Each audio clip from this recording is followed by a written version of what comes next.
Let's just hop in. Let's get this up somewhere.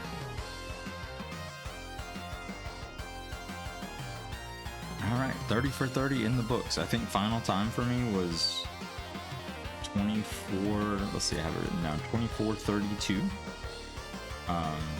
So I think in the realm of 30 for 30s past, I think this was probably coming in on the shorter end.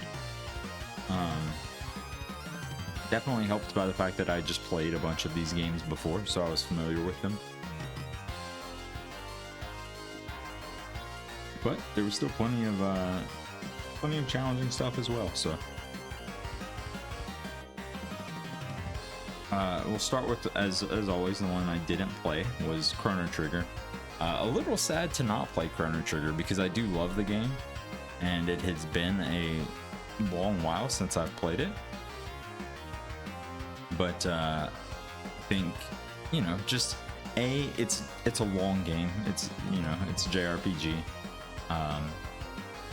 And then also just because it was something I'd played before, it was in my initial list, right? I was gonna skip Nigel, but we'll get to Nigel.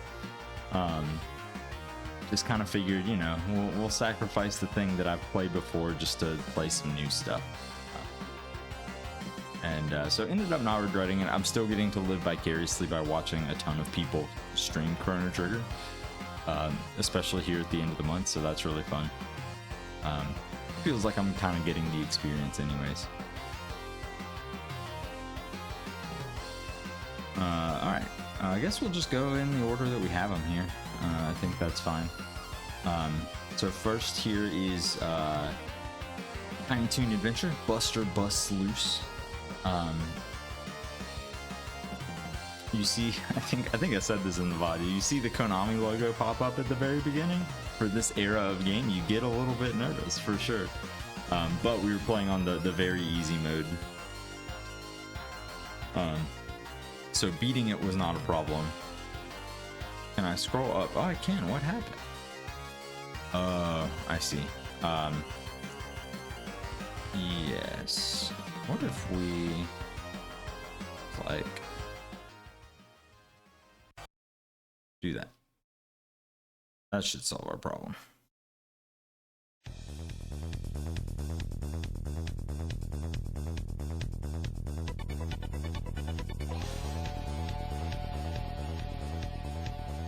Okay. So, you know, easy mode definitely made it easy to beat. Didn't have to worry about hard game overs, which I think was SG's main consideration there. It did make the game overall just feel a little bit forgettable. Very short, very just, I think it was like, it was less than an hour for me. It was less than 30 minutes for me, actually, looking down at my time. So it was, you know, I think it's fine to have games like this in here. But it did make it just sort of not memorable. I think it was Shoehorse or somebody was saying that, like, you know, we noticed that easy mode was cutting out the boss fights, but I think it was also just cutting out like segments of levels as well.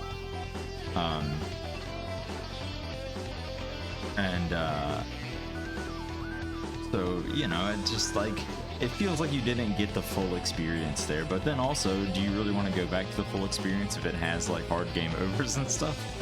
I don't know. So like, you know, really it's because this was kind of a nothing of a game. I would put it lower, except it had the football level, which I think was super fun. Very creative idea, very fun to play. It's definitely like the kind of level that, like, if I had this game as a kid, it's the kind of thing where you would write down this password or memorize this password just so you could like boot up the game, go straight to that level, play around with it for a while, have a good time. And so I think that at least bumps it up to a beat for me.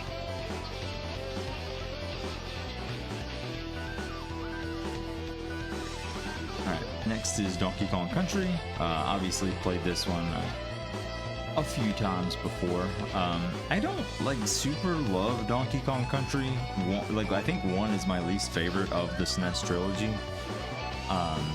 You know, it's not a bad game. I wasn't like having a horrible time playing it, but it's just, you know, it feels a little bit clunky sometimes. Playing as Donkey compared to Diddy is just rarely ever feels good. A lot of the level gimmicks are just designed to kind of own you a few times. But you know, the music's fantastic. I think it's a very pretty SNES game. It's never gonna be something that I'm like super excited to go back to, but like, you know, I'll hop back in, spend a few hours with it. It's always fine. So I think for me, I would also put this in D. I think I like the other ones a little more. If this was 2 or 3, they would probably live a little bit higher. But for 1, I kind of have it middle of the road.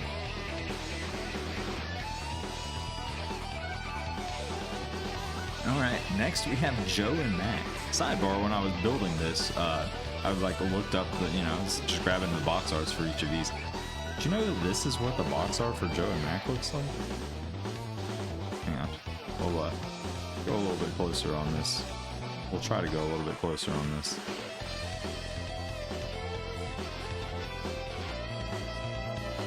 It's just got this like huge black box in the corner that just says Joe and Mac.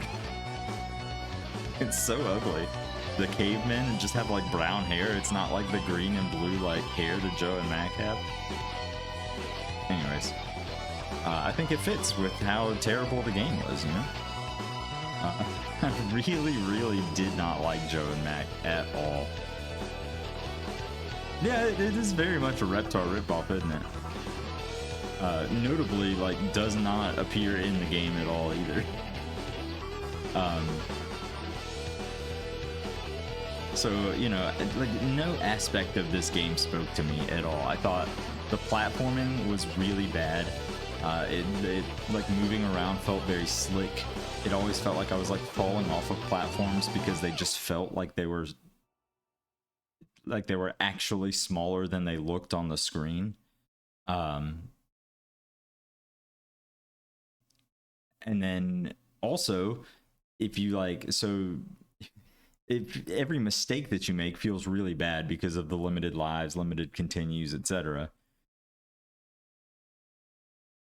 But then music died.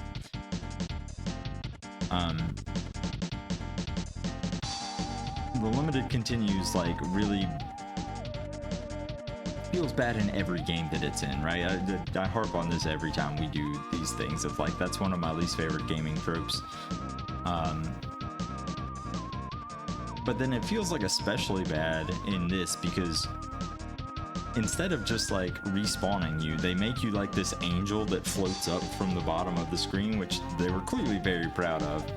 And you know, it is neat that you get to sort of like, in theory, reposition your character so you can like move away from danger as you respawn.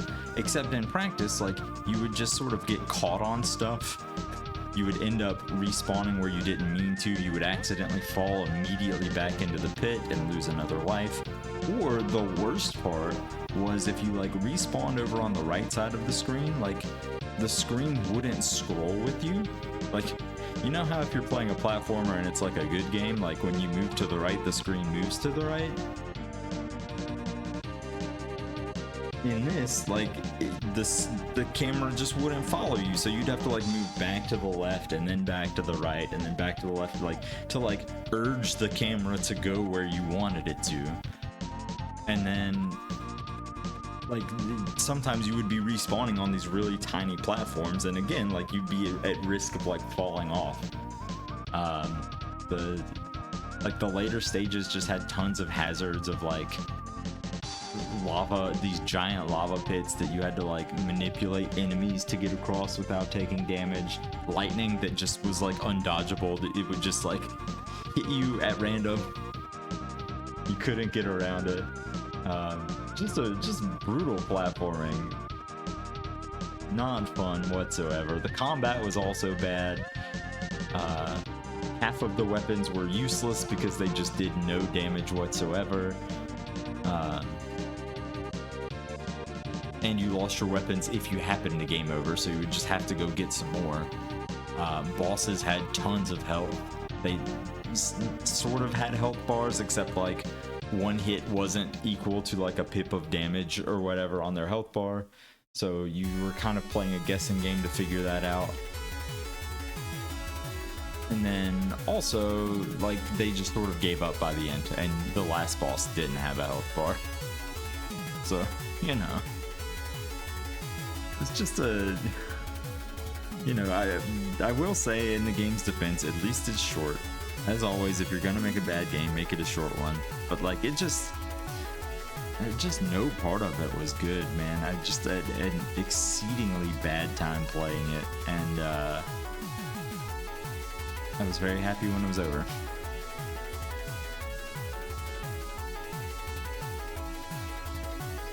Yeah, stay tuned, right, for the worst game of the year spot coming up soon. I think if I'm in a vacuum, like really trying to be objective, not trying to be recency biased against it, I do think I liked Arrow less. Because like if for no other reason than like we were using like level select or whatever on Arrow also had hard game overs, so like, and it was just a longer game, so I think it just overall it has to be worse, right? But anyways, I don't know, does a best possible version of Joe and Mac exist? It just, so, like, I'm pretty sure Joe and Mac was an arcade game first that was ported to the SNES. Like, when I was searching for the box art, like, it was just arcade stuff that was all that was coming up first. And so it feels like it, right? Like, it feels like it has the trappings of an arcade, like, you know, not uncommon for those games to be ported over to home consoles, but like a lot of times you'd have like, you know, a couple of changes here and there to like make them more fun for your console audience and not just keep all of the like quarter feeding mechanics in there. So yeah, it's Joe and Mac.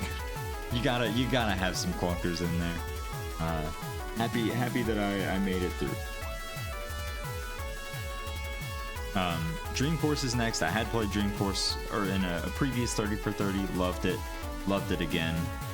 It's an easy S for me. I think it's just like the feeling of the actual like golf shots, not even counting the power-ups, just like the being able to put the top spin or back spin on it or bend it left and right, like it just feels really good, and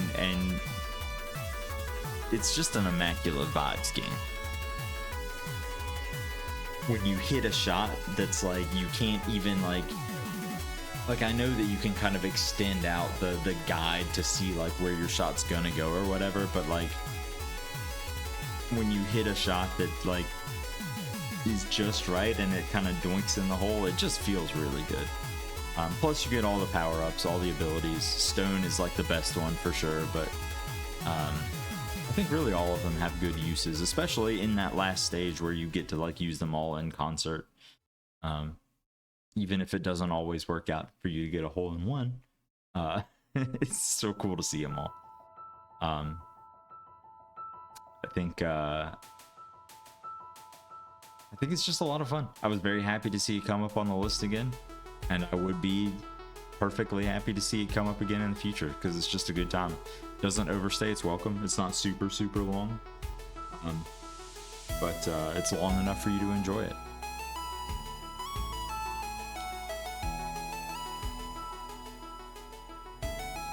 All right, next is Mickey. I had seen Mickey played before. It's definitely been played by SG and company before. I had never played it myself though, so it was fun to get to experience it for the first time. I thought all the different powers were cool. You know, the hook shot sucks. We can just be honest about that. Really, the entire stage that the hook shot is in feels like it was designed by a different team, because you just have like all of these like wind tunnels that kill you. The boss is this bird that dynablades in from off screen and instantly kills you if you're not like grappling onto something. It's just a very funny stage. But other than that, I thought the turban giving you like magic power to shoot stuff and then also breathing underwater. I thought the fireman's outfit, like not just being an attack but like having utility of not just putting out fires but also like using the water pressure to like push blocks around and stuff is very cool. So I thought the abilities were definitely the coolest part of the game. But the game itself is just short, you know? The stages are very, very short, which is fine because there aren't any checkpoints in them, and some of them are kind of mean. So it's nice that you don't have to redo these like huge stages, but like it just made the game overall super, super short. You know, part of that I was playing on easy mode, so I had a ton of hearts. But also I was happy for that when it came to the bosses. I think some of the later bosses are a little bit wild. It was very funny to watch like every person get to the snowboarding Pete and be like, what the hell am I supposed to do here, man? It's very good.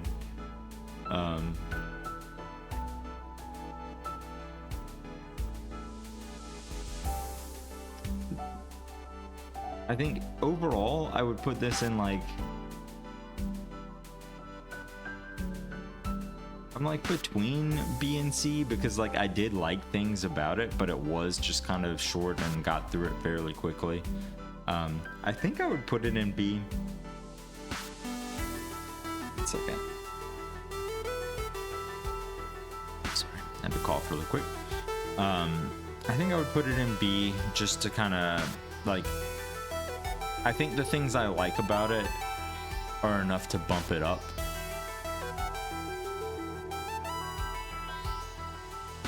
I do think the bosses are very cool. I kind of like Joe and Mac. I wish that they had a more accurate way of doing of tracking your damage, or even just telling you that you were doing damage to the boss. It's not always super obvious. That would be kind of hard for something like the fire boss that's constantly regenerating itself. But would be nice. Would be nice.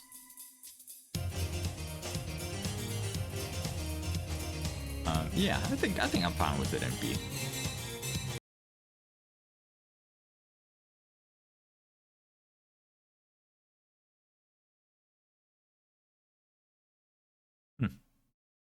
Chrome just died.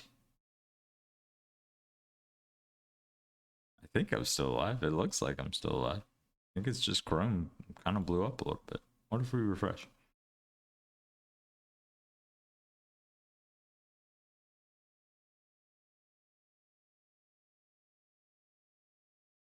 I'm here. Okay. Good to know. I appreciate it.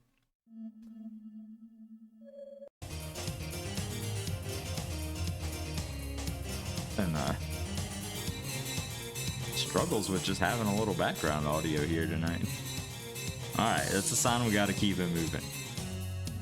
Next is Nigel Mansell's World Championship. Oh boy, what a video game.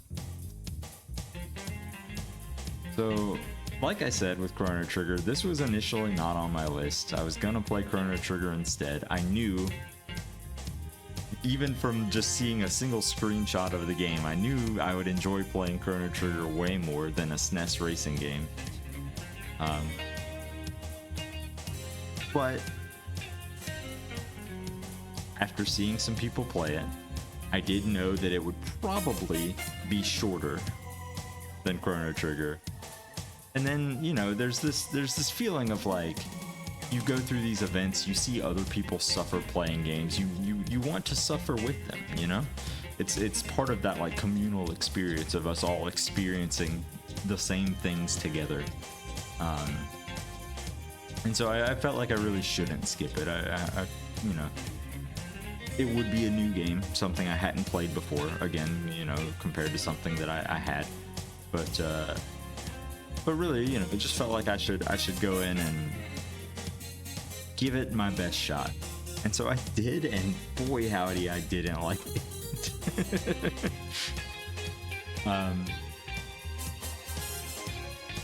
It did not help that I played it immediately after Spanky's Quest, which I really like, spoiler. And so the dissonance of going from something super cool to something that I just knew I was gonna hate was striking. But also it was just a bear to get going.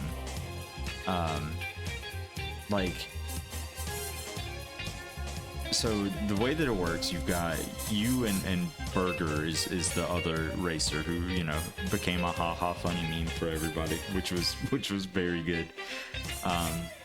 Who, you know, he's your rival. He's always gonna get first or second, you know, whichever one you don't get. And there's 16 races, I think. So you just have to win more than he does, basically. So when I started out, I got second place on my first race. I was like, okay, I know I can get some seconds. That's okay. But I should win the second race so I don't get far behind. And then I spent the next like hour and a half grinding that second race, and really just, I think, entering some levels of despair that I don't think I had seen from myself on the stream, probably since the last time I played Power Quest and Dawn had me in a headlock, you know? It's honestly probably true. Maybe some Indiana Jones in there for good measure, but just really making me question, you know, my abilities, my life choices, my friends' tastes in video games, the things that had brought me to this point, really just the whole gamut, you know? I will say it did click eventually. So I got first in that race that I was grinding forever. And then the whole rest, I broke the stream up over 2 days, or the playthrough over 2 days. The whole first day was like kind of rough, but then by the second day I was cruising. There was a very funny graphical glitch that happened that Lucario got a good clip of, whereas the whole screen just sort of started flashing and turning green in funny colors, and there were pit signs everywhere, and I got teleported to the Nigel dimension a little bit. So, you know, I will give it some props for at least being funny.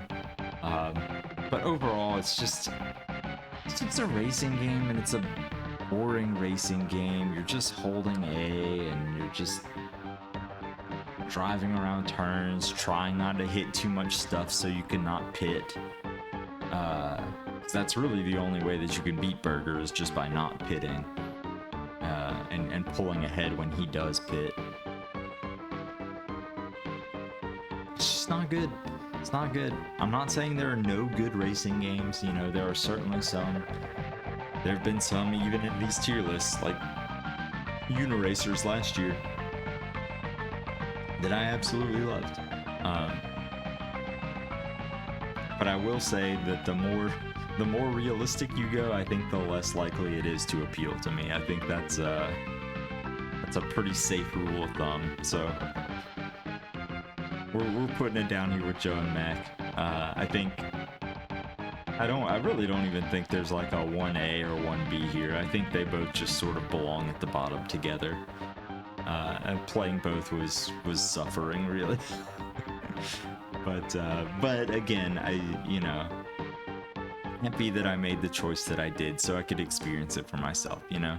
I don't feel like you earn the right to have opinions on the game unless you suffered through it. So you don't have to beat it necessarily. You know, I'm not trying to like go that far, but like if I just watch people play it and be like, oh, that game sucks, you know, it wouldn't be the same.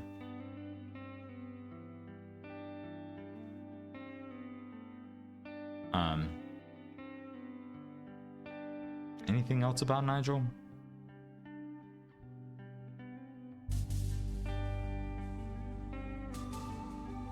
No, I think that's it. I think that's fair. Alright, next is Mario World.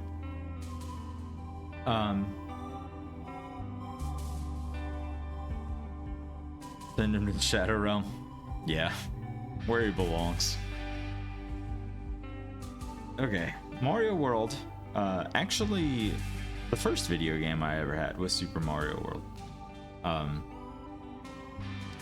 It's I want to say my mom got my dad his SNES for like his birthday or Christmas or something, and Super Mario World was the game. So I've played it a ton. I've played it so much that like when I saw it come up in SG's reveal video, I was a little bit just kind of on it, you know, because I've played it a ton. It's Mario World. It's even been in like multiple other events, and just, you know, every couple of years there's just another reason to play through Super Mario World. But then, just like every time when I actually boot the game up and I start playing it, I'm like, man, Super Mario World, that's a good game. It's just a good game. It's beautiful. The music's fantastic. Mario feels so much better to control than most other platformers of the era. You've got the cape, so even if there's just like a bad level, you can just skip it. It's fine, no worries. There's tons of like variety in the levels and the obstacles. There's like puzzle levels. There's weird levels where you've got to like manipulate the timer. Yeah, I don't know what else to say about Mario World that I haven't said. I'm sure just a bunch of other times before. It's not my favorite game, but I think it's for sure at least an A.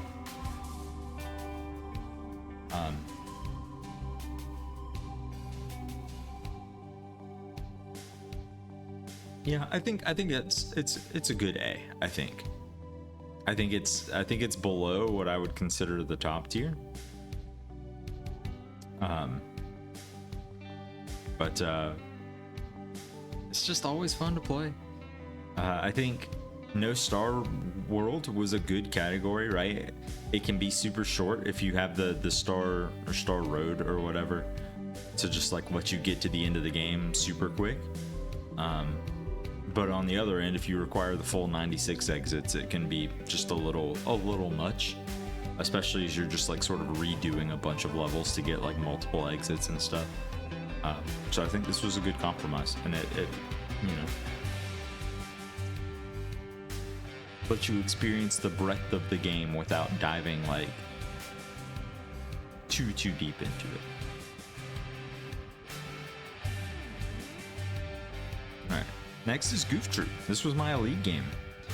So specifically, for the record, it was not Goof Troop, just Goof Troop. It was Goof Troop and speedrun it in a time of under 36 minutes, which was SG's like previous PB on the speedrun.com leaderboard for the game. Which is a super cool idea for a goal. I really loved it. So, you know, again, looking at this and Chrono Trigger's the Elite games, I love Chrono Trigger. Would have had a great time playing it. But I like the idea for this goal so much that I knew that I had to do this. And especially as I saw a bunch of other people doing Chrono Trigger instead, I didn't want nobody to do this. So knowing that I would like it, knowing that that we would should be able to do it, was plenty of motivation to hop in and do it. was fun to just like stream the learning process of a speed run again. That's something that I did years and years ago for speed seasons a bunch.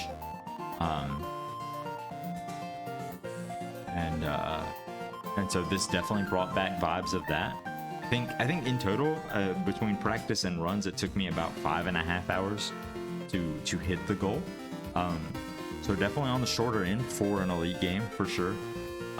But I'd certainly see how like it could also have taken me longer if I was just like struggling to get the run going. I think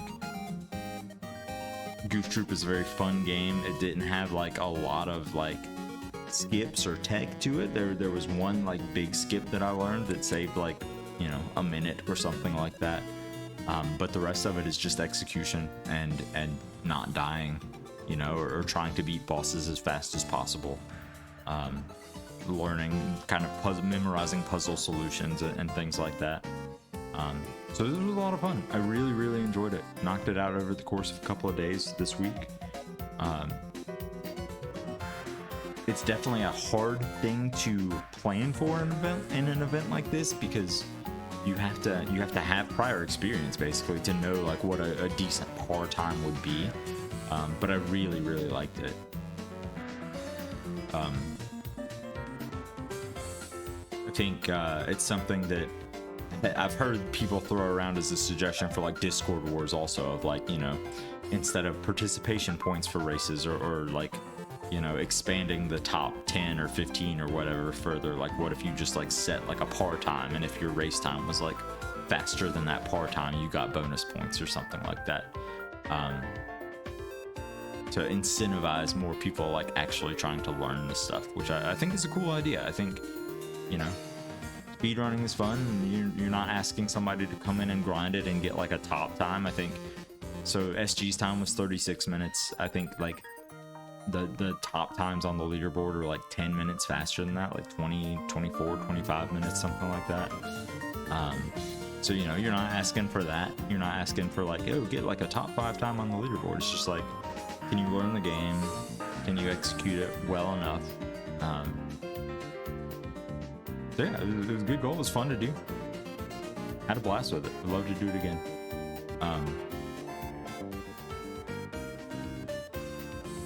It's weird to like score this, right? Because like I think just Goof Troop as a game on its own, I would probably put a little bit lower, like a B or an A. But like I had such a good time doing this that I feel like I should put it in an S.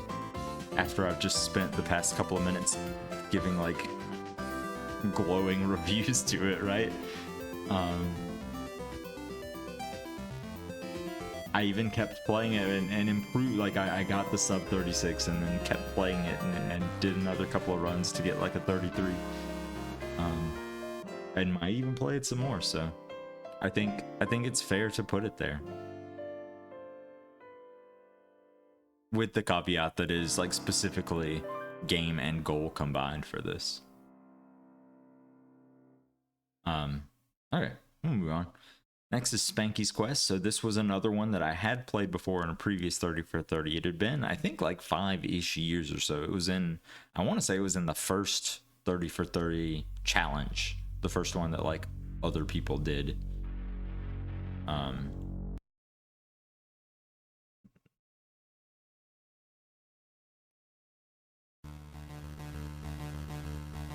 think that's right. It was an early one. If not the first one, it was an early one for sure.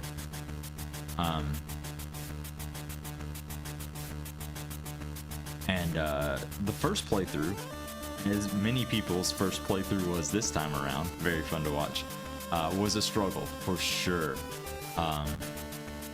But coming back to it, even though I haven't played it in a long time, just having the knowledge of how the game worked, of how like how bonus levels worked, like how to look for them. You know, I didn't know where they all were, but like, you know, just looking for like the wall sections that you could break or that kind of thing.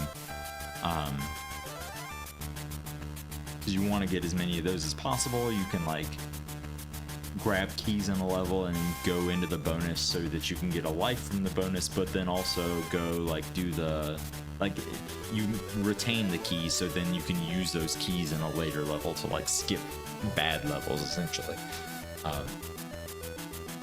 let me cruise through the game a whole lot easier.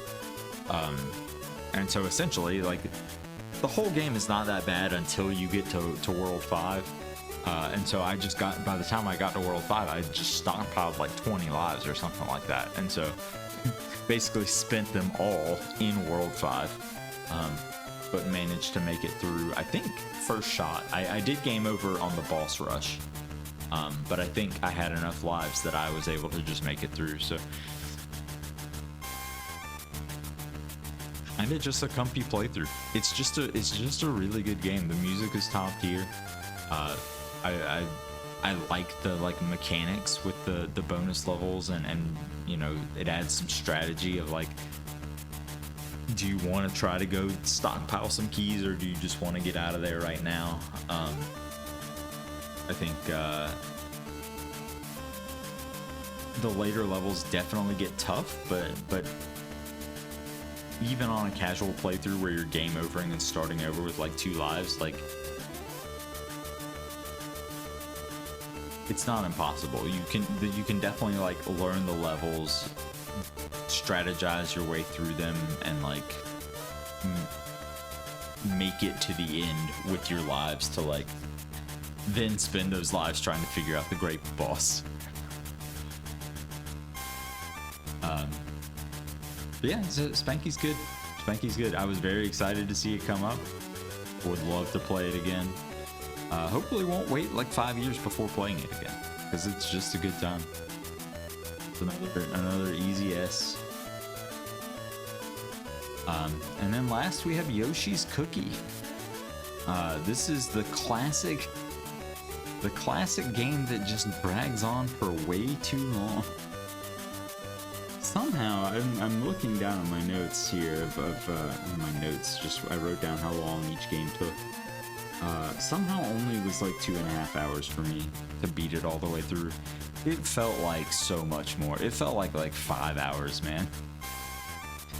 It's like, it's brain numbing, but then you're also like panicking as you're like you're frantically trying to clear the board, and then you just wait for it to give you the right pieces to clear the stage. I think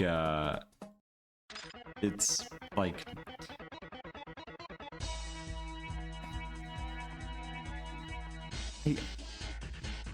but on the other hand, I did kind of just, there was just sort of a pleasing quality to it. I think in my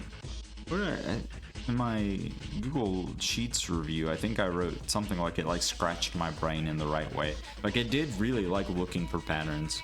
I kept it, because I kept it on medium speed until the last set of 10 levels, I think, because I was just having a really good time, just sort of going through and looking for patterns. So I don't think I can score it too badly, because I do think I had a good time with it. It just felt like it dragged on for a very long time.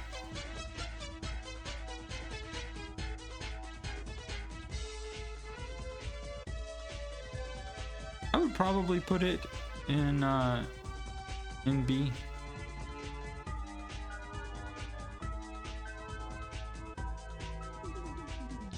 I think that's fair. I would put it at the lower end of B. I think I would put it like behind everything else that's in this tier.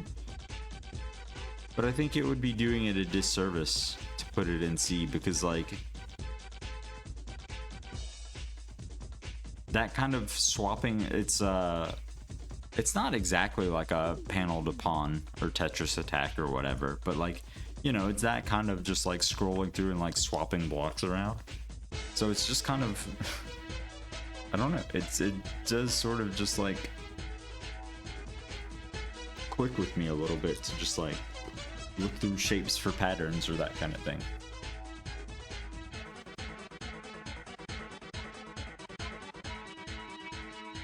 There's a lot of games in B, but I think they all deserve it. There's a lot of games in S too, actually. Really, mostly S's and B's.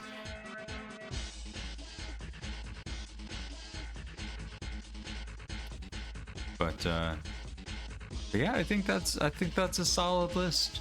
I think you know, there were two very clear clunkers for me. out of this list. But then everything else was just pretty good. I don't think any of these, nothing above this line. Your Mendoza line here. I don't think anything above this line was like bad enough for me to consider dropping it.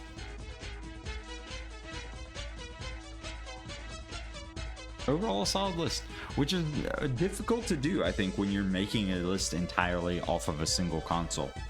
I don't think I've brought that up yet, but very clearly, right? These are all SNES games. I think it's a very cool idea if you're doing this kind of challenge or this kind of event, to build a list just off of a single console. Tough to do for sure. You have to be familiar with the console. But then also to, you know, give enough variety that it's not just platformers, although it was a lot of platformers for sure. But you had a puzzle game, you had a racing game, there's an RPG, a golf game, you know. So I think it was a solid list. As always, appreciate SG putting the event on. It's definitely something I look forward to as the year starts to come to a close and it gets to be about that time. So as long as he keeps putting them together, I will keep playing the games. I will keep scrolling down and messing up the list on stream. Oh man.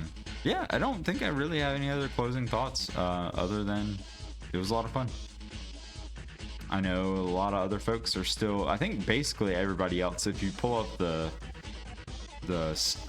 standings is not the right word, but the challenge page, there's a lot of people just still on Chrono Trigger, which is fair, right? It's the elite game. It's a big RPG to leave at the end. So look forward to watching people finish up. I will post this tier list. Well, I mean, I'll post like mine as well, but like the template in the Discord for folks to use as they finish their own. But yeah, I think that's what I got.